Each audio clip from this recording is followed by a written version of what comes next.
என் இனிய உறவுகளே, ஒரு சிறு உங்களிடம் வேண்டுகோள். என்னால் பாட முடியலை, தொண்டை எனக்கு கஷ்டமாக இருக்குது.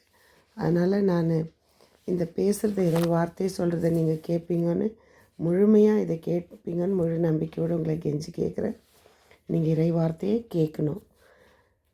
நாம் இன்று 22/12/24 இருக்கிறோம். தூய ஆவியானவர் துணை நம்மோடு என்றும் அன்னை மரியின் துணையோடும் நாம் தொடர்ந்து வாசித்து கொண்டு வருகிற சங்கீத தொடர்ச்சி 64:1-2-3.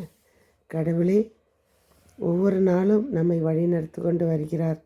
இன்றைய நீதிமொழிகள் 31:10-11-12. இன்றைய முதல் வாசகம் மீகா நூலிலிருந்து 5:2-5. இஸ்ரேலை என் சார்பாக ஆளப்போகிறவர் உன்னிடமிருந்தே தோன்றுவார். இன்றைய இரண்டாம் வாசகம் எபிரேயர் 10:5-10. இன்றைய உமது திருவுளத்தை நிறைவேற்ற இதோ வருகின்றேன். இன்றைய தூய நற்செய்தி வாசகம் 1:39-45. என் ஆண்டவரின் தாய் என்னிடம் வர நான் யார்? வாழ்த்துரை என் காதில் விழுந்ததும் என் வயிற்றில் உள்ள குழந்தை அக்களிப்பால் துள்ளியது. ஆண்டவர் உமக்கு சொன்னவை நிறைவேறும் என்று நம்பிய மரியே நீ பேர் பெற்றவர் என்றார். இந்த மனிதர் எப்படி நேர்மையாக வாழ்ந்திருப்பார்! கொடுப்பதில் தான் மகிழ்ச்சி, பிறர் மகிழ்வில் நாம் மகிழ்ச்சி. அந்நியரை இல்லாதவரை முதலில் குடும்பங்களில் சேரிட்டி பிகின்ஸ் அட் ஹோம் என்பது போல ஒரு ஏழை ஒருவர் கத்தோலிக்கர். அவர் சொந்தமாக தொழில் செய்து வருகிறார். அவர் ஒரு நாளும் ஆண்டவருக்கு திருபலியை தவறியதில்லை. ஒரு நாள் அவர் திடீரென்று ஃபாதர் அவர் வீட்டுக்கு செல்கிறார். சென்றவுடனே ஃபாதர் அவரை பார்த்துட்டு ஒரே ஆச்சரியம். என்னென்றால் அவர் கட்டியிருக்கிற அந்த அழகான வீட்டில் இறைவனுக்கு என்று ஒரு சிற்றாலயமும் கட்டியிருக்கிறார். அந்த ஆல்டரில் பல உண்டிகள் வைக்கப்பட்டிருக்கிறது. அது ஒவ்வொன்றும் ஒரு பெயர் போட்டு அந்த உண்டிகள். அவருக்கு 4 சகோதரிகள். 4 சகோதரிகளுக்கும் நல்ல வீடு கட்டி கொடுத்து அவர் கணவர்மார்களை இவருடன் வேலைக்கு வைத்து அவர்களுக்கு வேலையும் கொடுத்து நன்றாக குடும்பத்தை கவனித்து வருகிறார். இதை பார்த்த அந்த குருவுக்கு ஒரே ஆச்சரியம். அப்போது அவர் கேட்குறார், எதுக்கு இத்தனை உண்டி வச்சுருக்கீங்கன்னு அவர் பெயர் சொல்லி கேட்கும்போது அவர் சொல்கிறாரு, ஃபாதர் நீங்கள் காசு கேட்கும்போது ஒரு கோவில் கட்டுறதுக்கோ இல்லை மற்றவங்களுக்கு உதவி, ஏழைகளுக்கு உதவோ, கிறிஸ்மஸ் செலவுக்கோ இல்லை வின்சென்டி பால்க்கோ என்று அந்த நேரத்தில் என்கிட்ட இருக்கோ இல்லையோ தெரியாது.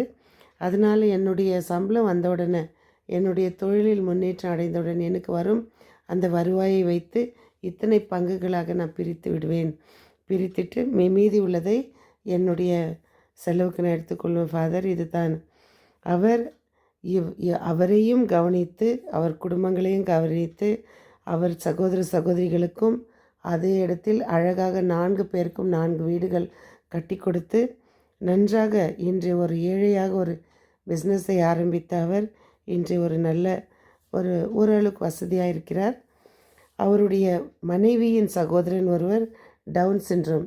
அவரையும் பார்த்து கொண்டு அவரையும் நன்றாக கவனித்து எந்த ஒரு குறையும் இல்லாமல் அவர்களுடைய பெற்றோரில் அவர் இல்லாத அந்த நினைவு வராதபடி அவர்களை கவனித்து வருகிறார். இது அல்லவா உதவி! திருவருகை காலத்தின் 4ஆம் ஞாயிறு இறைவார்த்தை வழிபாட்டிலே ஆவியின் துணையோடு இறைவாக்குக்கு சான்று பகரவும் ஆவியின் கனிகளின் ஒன்றான அன்பை மையப்படுத்தவும் கற்றுத்தருகிறது. அந்த சகோதரனைப் போல எசையா 34:16 ஆண்டவரின் ஏற்று சுருளை ஆய்ந்து படியுங்கள், இதுவே தனித்து விடப்படுவதில்லை, துணையின்றி எதுவும் இருப்பதில்லை. ஏனெனில் ஆண்டவரின் வாய் மொழிந்த கட்டளை இது, அவரது ஆவித்தான் இவற்றை ஒருங்கிணைத்தது. லூகாஸ் 1:35 தூய் ஆவி உன் மீது வரும், உன்னத கடவுளின் வல்லமை உன்மேல் நிழலிடும், ஆதலால் உம்மிடம் பிறக்கப் போகும் குழந்தை தூயது, அக்குழந்தை இறைமகன் எனப்படும். அன்னை மரியாள் தூய ஆவியின் வல்லமையால் இயக்கப்படுகின்றார்.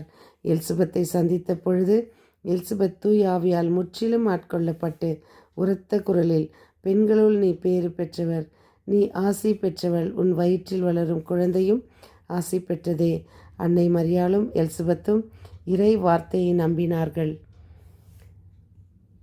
தூய ஆவியின் துணையோடு நடமாடும் நிறை வார்த்தைகளாக மாறினார்கள். இறைவனின் அருளை கண்டடைந்தார்கள்.